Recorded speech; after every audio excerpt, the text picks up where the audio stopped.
Sergelida Qumarog mahallasidagi akamizga bitta like bosib qo'yinglar. Shakmanni shunaqa mehr berib, go'zal holatda, ideal sostoyaniyada olib yurganlariga respekt.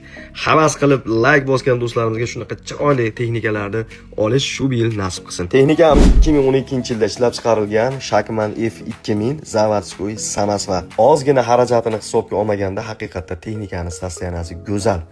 Oldida ikkita baloni 90% atrofida, faqat orqa balonlari 40-50% holatda. Buni o'zlaring kelib bir qator tekshirib olasizlar. Asosiysi suvegi butun, mehr bilan haydalgan texnika. Hadovoylarida, korobka, moslarida hech qanday xarajati yo'q.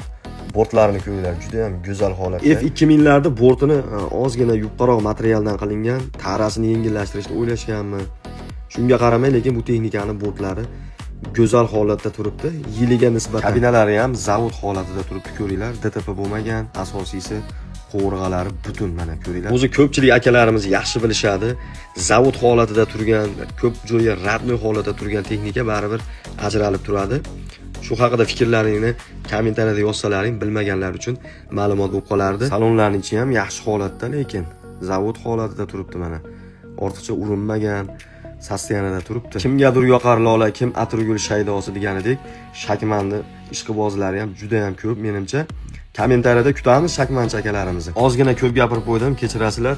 Narxini 24 ming dollar so'rashyapti. Naqd pul bilan kelsalaring yaxshigina savdolashadigan joyi bor. Bu video roligimizni Shakmanni jonidan ham ortiq yaxshi ko'radigan eng yaqin do'stingizga tashlab qo'yish esdan chiqmasin.